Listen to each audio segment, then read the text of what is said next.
Mhm.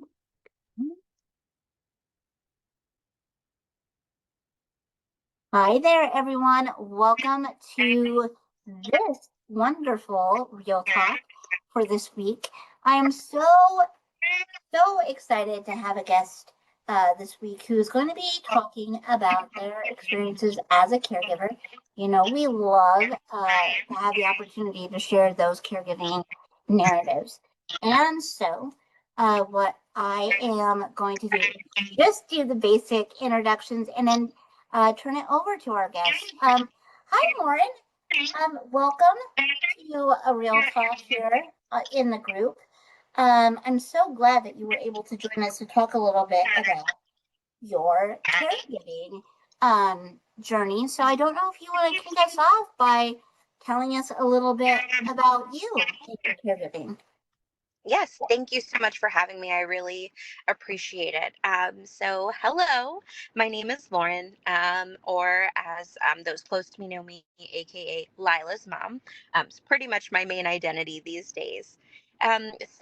My caregiver journey started unexpectedly. I think, kind of as most people's do, um, in a sense that I went from just a brand new mom to a little bit of a really scary experience. After we had Lila was born via emergency C-section. And then about 12 days later, I just noticed that something was not right. We went to her pediatrician and we were taken by ambulance to a hospital. And then from there, she was emergency transported to Johns Hopkins. And she was in the pediatric ICU for 88 days. She had severe brain bleed. So she has hydrocephalus.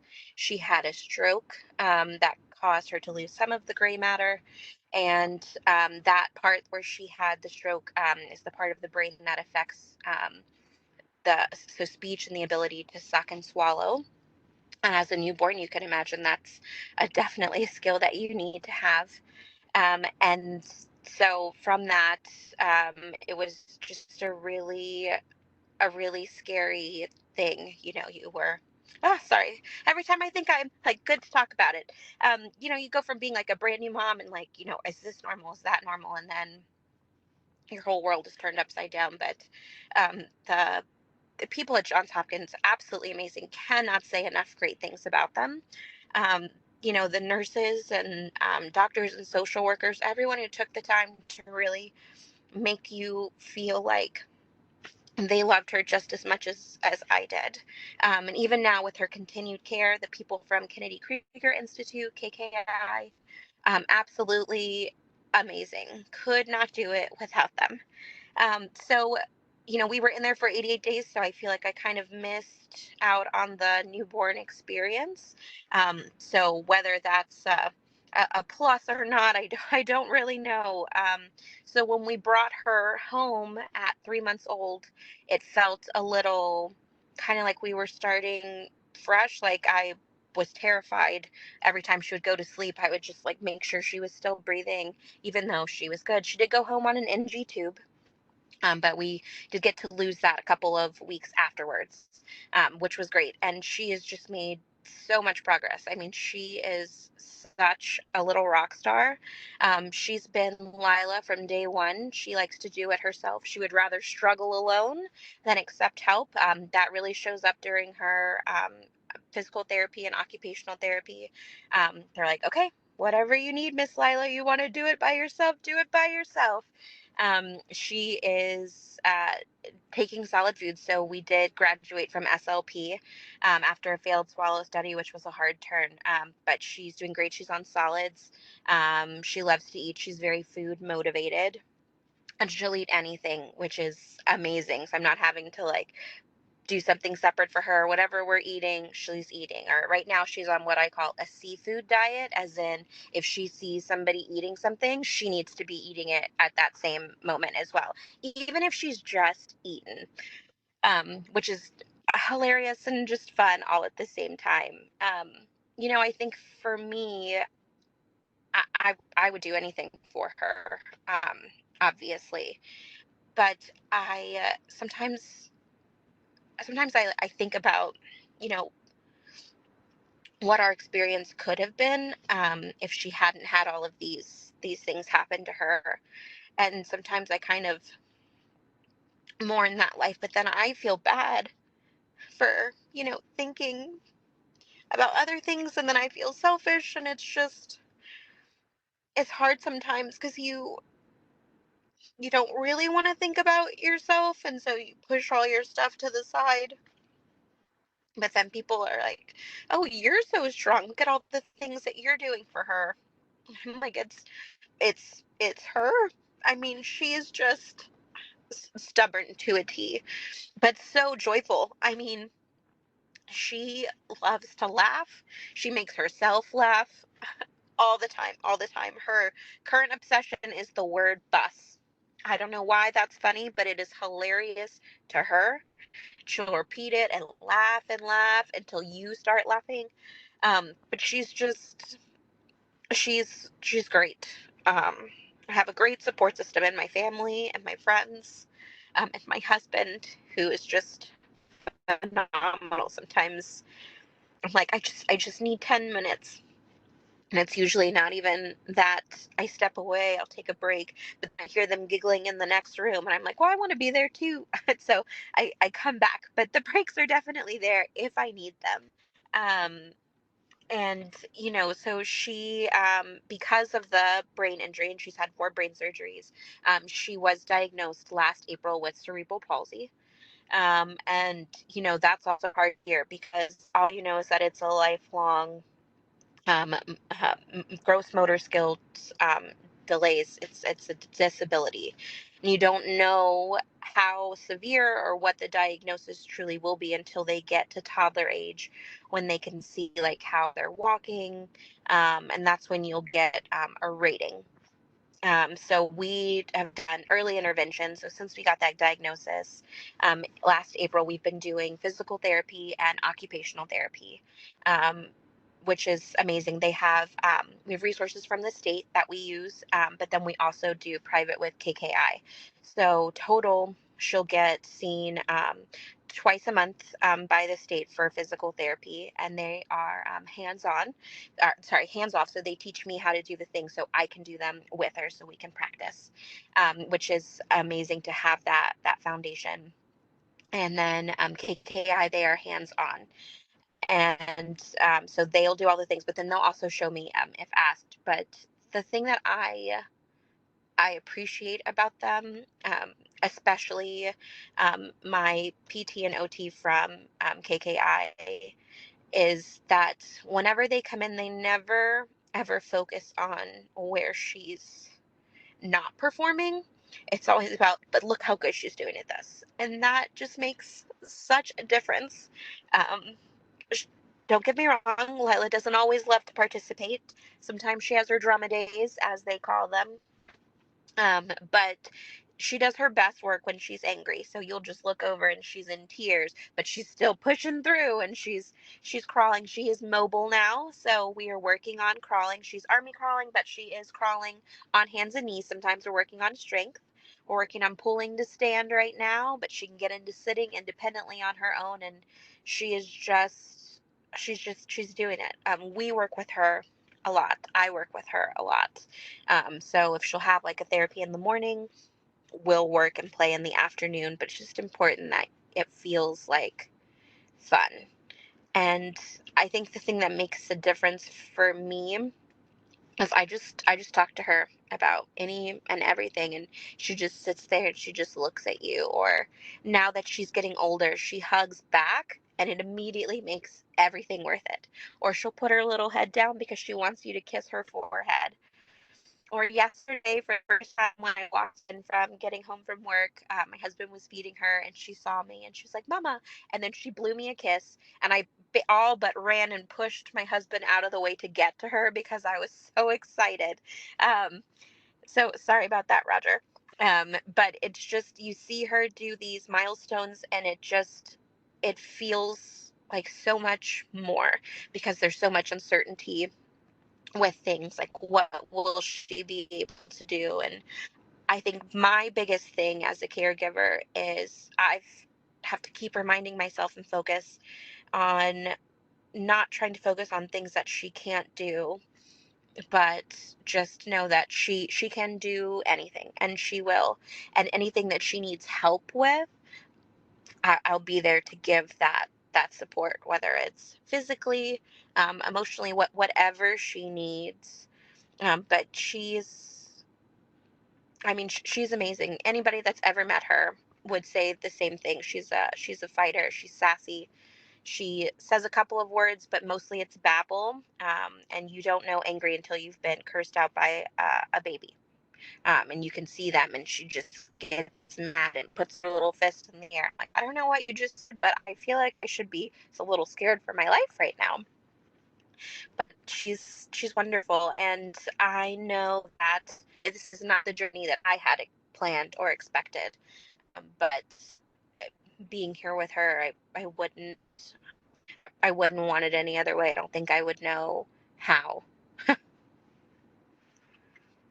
Thank you so much for sharing just the wide array of, I think, what your experiences have been. I think that one of the things that's really fascinating to me that you brought up was how you had received support and being able to work with her at home. Whether we're talking about a parent who is, caring for a child that now has some significant healthcare needs, versus someone who's caring for an older loved one who maybe discharged from the hospital and need care at home. One of the pain points that so many caregivers speak of is, I had to do all these things at home and no one told me how. And that's Yeah, great. it is hard because there's no manual. They don't send you home with anything, and you're just kind of figuring it out as you go. But having people that are in your life that are like, how can I help, whether it's showing up and just sitting with you, or bringing you food, or if anything that I learn, I immediately make sure, if my husband wasn't there, I teach him, or I teach my parents or my sister or my mother-in-law, like, this is what you need to do with her. That way, when we are at things together, it doesn't just fall on me. Anybody can do it with her after we've gone through. And um, I think what's most important for me is that I know, if I'm starting to feel depleted, that it's okay to ask someone to step in, to pass off. I feel like I didn't do that at first. I basically lived in that hospital, to the point where, like, doctors and social workers was like, I need you to just go away for like an hour, 2 hours. Like, we've got this. The first time I tried to leave, I made it to the parking lot and I burst into tears. So I went back, and they're like, hey, you made it a little bit of the way. That's okay.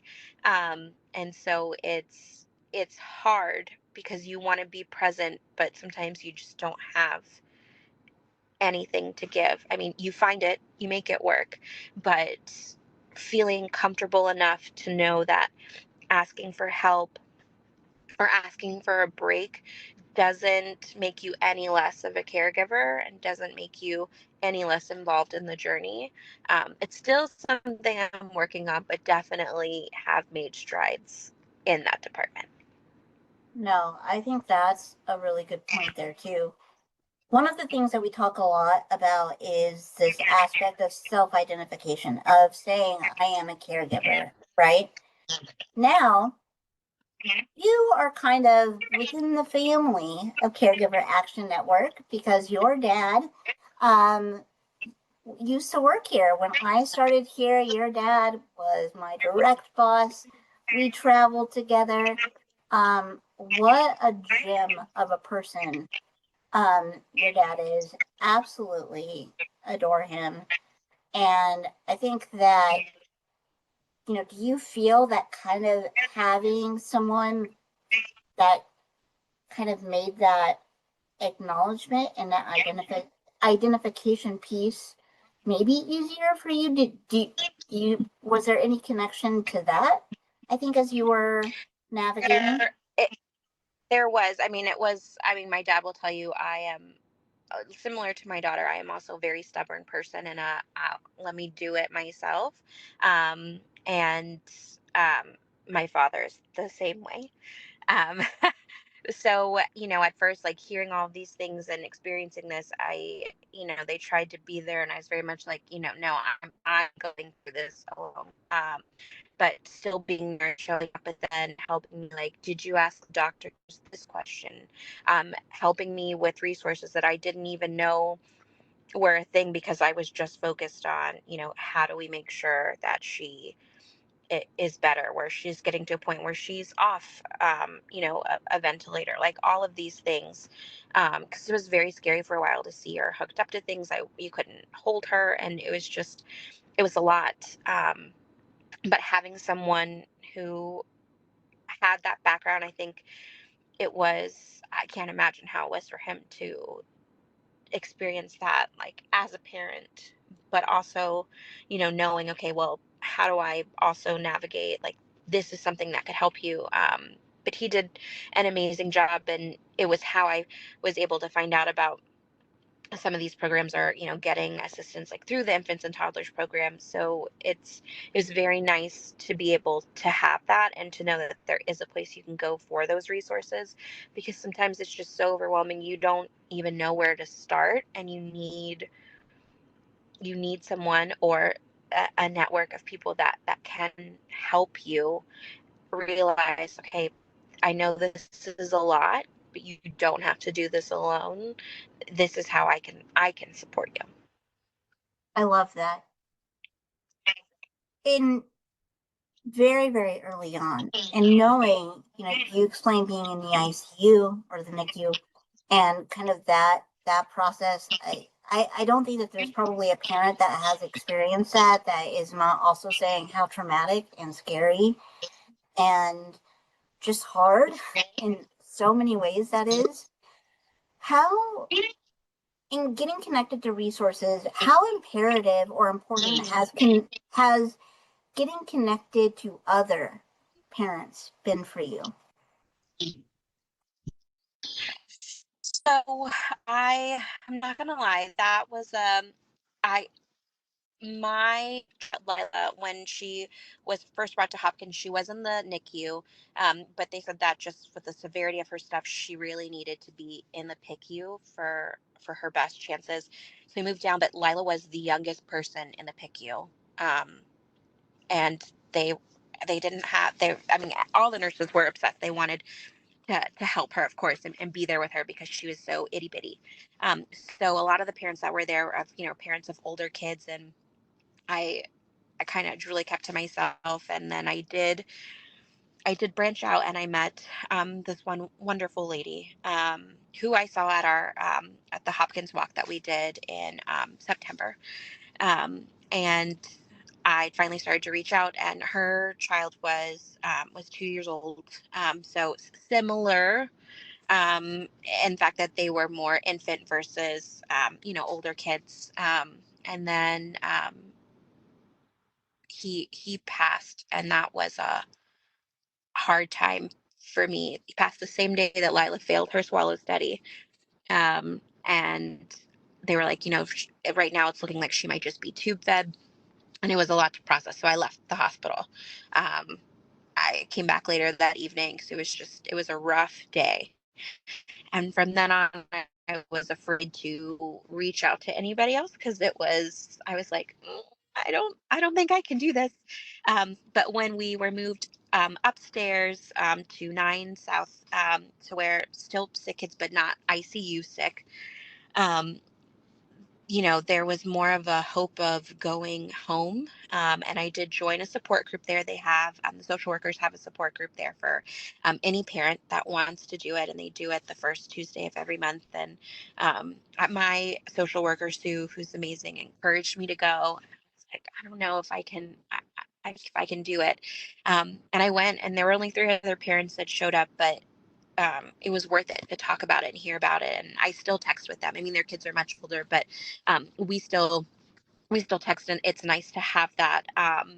But I have since coming home, I know infants and toddlers treats various cases, not just kids with cerebral palsy. Um, and sharing with my friends about these resources, they're like, yeah, actually we used them with so and so. And then I was like, oh my gosh, my best friend, I didn't even know that this was going on. And I think there's like a stigma of needing resources, and people kind of keep it in. But then since sharing, then other people reached out, hey, how did you get involved in this? I think my child needs this. And um, it's just now nice to have a connection where there isn't a stigma. And I share things about Lila with anybody that wants to know, that wants to hear about it, to not just help support her, but to help support anybody with hydrocephalus or cerebral palsy or anything, that it's okay to talk about it. It's not a scary word, and you don't need to immediately say, oh, I'm so sorry for you. Why? I have an amazing daughter who does amazing things. She's just got a couple extra things added. But that's okay. So I do my best to make sure that I've spread awareness in a great way. And March is Cerebral Palsy Awareness Month. um, and so we celebrate all month, but March 25th is the specific national day. So if anybody is watching, can wear green, and then on your social medias, hashtag go green for CP. That would be great. It just helps get awareness out. And if you like look at cerebral palsy groups, like they are all month long, they post from like the diagnosis in like the 1800s and how things have changed. They talk about the different types of CP, how it can affect. I do know that Lila will most likely have a very mild case, but we won't get a 1 or 2 rating until she's a little bit older. But early intervention works. Anything that they tell us to do, we do it. If they're like, hey, like this might help, okay, I'll try it. Whatever you need me to do, I'll do it. And she also has, CVI. That's a more recent diagnosis, cortical vision impairment. So there's just a lot of things that just happen. But the great thing is that uh, her OT and PT there, like, okay, well, how do we work with your vision teacher? How do we incorporate this just to help her be her best self? And it's so amazing. They are probably the most selfless people I've ever met. Um, and if I could if I could give them the world, I would. That's so important too. I think what you're talking about in terms of a hub of being able to keep, you know, when you have a child with significant health challenges, I was one myself. And so knowing that you have to have, there's so many things at play. And it's like, okay, so are they in conversation with each other? What happens when this changes? How is it going to impact what we're doing over here? What happens as, Lila gets older and we're figuring out more things about what we can do, or things like that. I love that you're really hitting on so many core things. Wow. Um, I guess it kind of like closes out. What is what is something that you would want to say to a caregiver? Maybe someone who, their child was just diagnosed. What is something that you would say to them to make them feel seen, to make them feel less alone? Because you talked a little bit about like the loneliness, the fear, the isolation. What would you say to them? So there's a poem that when she was diagnosed with CP last April, it was in the packet of all the information, and I got home and I read it, and the first time I read it, I was so annoyed, and I crumpled it up and I threw it across the room, and I was like, what? Like, why is this even included? How is this supposed to help me? And then like a week later, when I was moving things around, I found it and I read it again, and it's it's just one of those things where it's, something's hard, it's hard to hear. It's hard to get a diagnosis as a parent because just immediately, you have all these questions, and then you start to picture the life that could have been. And and it's hard to then just kind of let those things go and focus on, well, how is this going to be different for us, for me, what is this going to look like? But it's I want to say it's called Welcome to Holland, and it talks about how you've planned this trip to Italy, and you're so excited, and everybody's gone to Italy. You see all the pictures, and you've packed for Italy, and you get on the plane, and you land in Holland, and you didn't pack for Holland. This isn't anything you were expected to do, and then you get off the plane, and you're angry because you're somewhere you didn't want to be, and you see all these beautiful, and that's what you have to focus on. Look at all the beautiful tulips. Wow. That is, I think, such a powerful takeaway of, there's so many things in life, whether you're dealing with disability or a caregiver, any number of things. There's so much that happens in our world that we don't plan for. Um, we often take trips that we didn't pack for, and that's beautiful. And you know what? I think one of the things that has also really stood out to me about what you've shared, and I don't want to end without kind of highlighting this. You talked about, we talk, obviously this is Facebook group of caregivers, so we often talk about the importance of peer community. I'm so I'm so thankful that you were gracious enough to share some of that difficulty and connecting um, with other parents, maybe initially. Some of those things that, are going through your mind of, I'm scared. This is not an area that I want to go to. It's not just about packing for Holland. Now you're around a bunch of Dutch people, and you're like, I don't speak the same language, maybe, and I don't know what I'm going to see. Um, so I think that that's something that we don't really shed a light on, and I really, really just want to thank you for saying that, because I think there are probably a lot of people who have had similar experiences and just didn't feel like they could really vocalize that. And also what you spoke to about, you know, thinking about what could have been. Um, like I was tearing up when you were talking about, did I miss out on the newborn stage? And was it a good thing or a bad thing?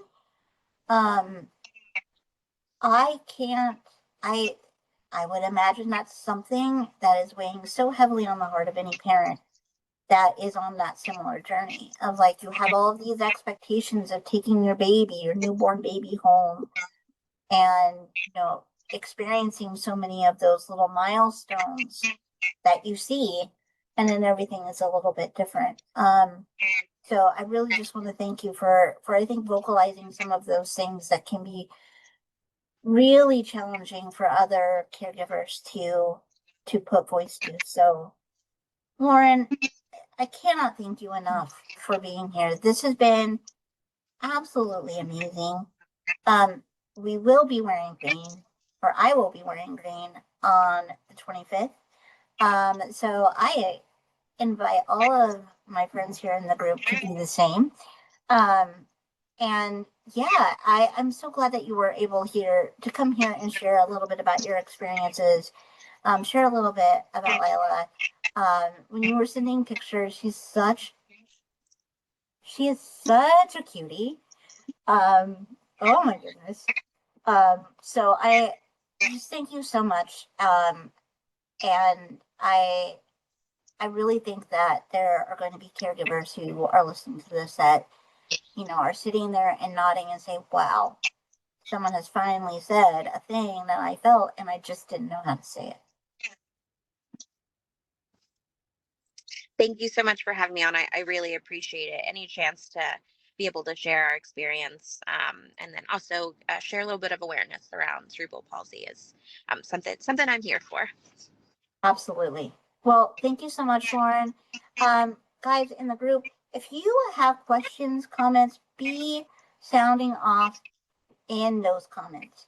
If you're watching this in the replay, sound off, share your experiences. This is really what this group is about. As always, I'm so thankful that you all make the space for folks to come and share their experiences and really be a welcoming community. And, until our next real talk, I'll see you all in the group. All right. Thank you so much, Lauryn. Thank you. Yeah. So this will be posted in the group. I don't know if I'll send you the link to the group if you're interested in joining. I think I follow it already. Oh, perfect. I thought your name had popped up and so I recognized it, but yeah, please always feel free if you want to post anything at any point in time. I do the approvals, so you're good to go. Definitely happy to share more, especially during this month. Whatever you want to share. This was such an amazing conversation. Thank you. Thank you so much for taking the time. Absolutely. Thank you for having me. I really appreciate it. Absolutely. Well, I will be in touch. Thank you so much, Lauryn. Thanks. You have a great day. You too.